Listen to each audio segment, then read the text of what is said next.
এই যে দেখেন, আমার বয়স 31, জানুয়ারির 1 তারিখ আসলে 32-এ পা দিবে, কিন্তু আমি অনেকের নাতির বয়সী, অনেকের ছেলের বয়সী, কিন্তু আমি তো কোরআন হাদিসের কথাগুলো এখানে বলতেছি। যদি এই বিষয়টা এমনই হতো, যার বয়স বেশি তিনি বেশি জানবেন, বুঝবেন, কিন্তু তিনি তো এখানে থাকার কথা ছিল, বিষয়টা এমন ছিল না।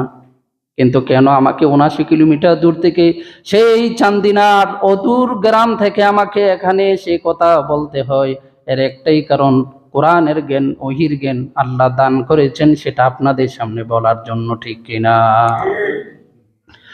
এই জন্য আমরা অন্যের মতকে শ্রদ্ধা করব, সে ছোট হোক বড় হোক, অনেক কিছুই জানতে পারে। আল্লাহ রাব্বুল আলামিন বলেন, ও দুনিয়ার মানুষ, তোমরা সব কিছু বুঝো না, তোমরা সব কিছু জানো না, তোমাদেরকে কোরআনের জ্ঞান দেওয়া হয়েছে সামান্যতম জ্ঞান, একেবারেই নগণ্য জ্ঞান।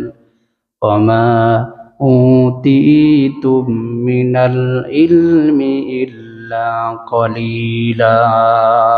আল্লাহ বলেন, তোমাদেরকে সামান্য জ্ঞান দেওয়া হয়েছে। কলিল যদি বলতো কিছু জ্ঞান, কলিলা একেবারেই তুচ্ছ জ্ঞান। আপনাদেরকে উদাহরণ দিয়ে বুঝাই। এই যে বঙ্গোপসাগর থেকে যদি কেউ যদি 1 বালতি পানি নিয়ে আসে, বঙ্গোপসাগর টের পাবে না কেউ ওখান থেকে পানি নিছে, কেউ বুঝতে পারবে? কারণ তার তো পানির অভাব নাই। আল্লাহ সুবহানাহু ওয়া তাআলা জ্ঞান হচ্ছে অসীম, তার জ্ঞানে কোনো শেষ নাই।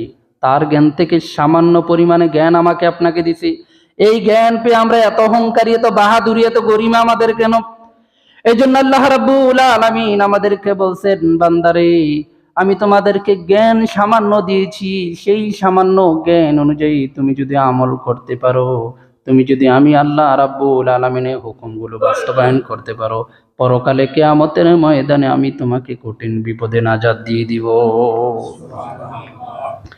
আমার ভাইরা আসেন, আল্লাহ রাব্বুল আলামিন বলেন, ইজা জাআ নাসরুল্লাহি ওয়াল ফাত, যখন বিজয় চলে আসবে, ওয়ারাইতান নাস ইয়াদখুলুনা ফি দীনিল্লাহি আফওয়াজা, মানুষগুলো দলে দলে ইসলামের দিকে প্রবেশ করবে, দাবিতে হবে। তারপরে কি হবে? চূড়ান্ত বিজয় যখন চলে আসবে, দেশ যখন স্বাধীন হয়ে যাবে, বিজয় যখন তোমাদের চলে আসবে, স্বাধীনতা লাভ করার পরে তোমরা কি মানুষের উপরে জুলুম করবে না, আল্লাহর প্রশংসা করবা? আরে আল্লাহ তাআলা তো আমাদেরকে বলতেছেন, আল্লাহ রাব্বুল আলামিন বলে, দেশ স্বাধীন হওয়ার পরে কারো বাড়িঘর, ঘর বাড়ি, অফিস আদালত জ্বালায়া দিও না।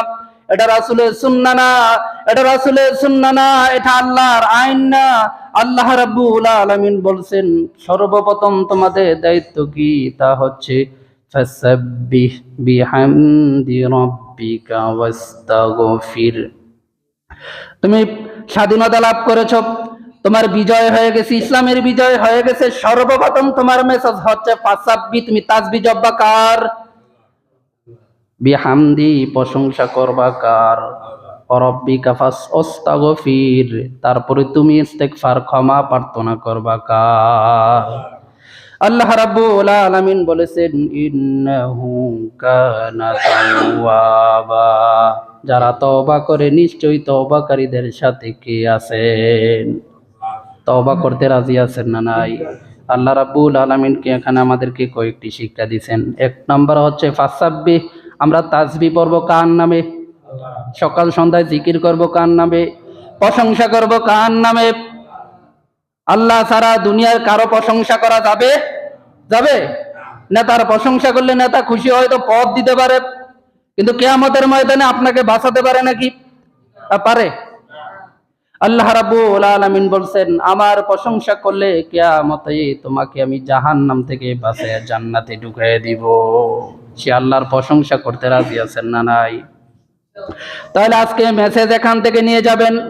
এখন কিন্তু জয় জয়কার ইসলামের দিকে ঢুকতেছে মানুষ, ইসলামী আন্দোলনের পথে ঢুকতেছে মানুষ, বলছে কোরআনের শাসন দেখতে চাই, হুমড়ি খেয়ে পড়ছে ইসলামী দলগুলোর ভিতরে ঢোকার জন্য, মনে হচ্ছে একটা ইসলামের বিজয় চলে আসছে। আল্লাহ রাব্বুল আলামিন বলেছেন, এই বিজয় যদি চূড়ান্ত ভাবে হয়ে যায়, তাহলে তোমাদের উপর অর্পিত দায়িত্ব হচ্ছে 4টি। কয়টি? জোরে বলেন, কয়টি দায়িত্ব? 1 নম্বরে ফাসাব্বিহ, তাসবিহ জপব কার? বিহামদি, প্রশংসা করব কার? আস্তাগফির, তওবা করব কার? তারপরে আমরা সকল বিষয়ে আমরা সর্বপ্রতি আমরা আল্লাহ সুবহানাহু তাআলার কাছে আমরা ক্ষমা চাইব, প্রশংসা করব। এই সব কিছু একমাত্র আমাদের মুক্তির জন্য, ঠিক কিনা? তাসবিহ পড়বেন, প্রশংসা করবেন, তওবা করবেন, এগুলো করতে রাজি আছেন? শেষ হাদিস বলে যাই, আল্লাহ নবী তিরমিজির বর্ণনা, মুহাম্মদুর রাসূলুল্লাহ সাল্লাল্লাহু আলাইহি ওয়াসাল্লাম বলেন, আমার জীবনে কোনো গুনাহ নাই। আল্লাহ নবী জীবনে কি কোনো গুনাহ আছে নাকি? এ কথা বলেন। আপনারা কি গুনাহ দেখছেন আল্লাহ নবীর? তাহলে কথা বলতে সমস্যা কি? আল্লাহ নবীর গুনাহ আছে? সেই নিষ্পাপ নবী বলেন, ইয়া আইয়ুহান নাস, এ দুনিয়ার মানুষেরা কান খুলে শুনে রাখো, আমি রাসূল করিম সাল্লাল্লাহু আলাইহি ওয়াসাল্লামের স্বভাব হচ্ছে ফাইন্নি আতুবু ইলাইহি মিয়াতা মাররা, আমি রাসূল দৈনিক 70 বার তওবা করি। সুবহানাল্লাহ। আল্লাহ নবী বলতেছে, দুনিয়া মানুষরা তোমরা তুবু ইলাল্লাহ, আল্লাহ তওবা করো, ফাইন্নি আতুবু ইলাইহি মিয়াতা মাররা, আমি দৈনিক 70 বার। অপর হাদিসে বলেছেন আমি 100 বার তওবা করি। সুবহানাল্লাহ। সে আল্লাহর কাছে তওবা করবেন, আল্লাহ আমাদেরকে তওবাকারী বান্দা হিসেবে কবুল করুক বলে আমিন।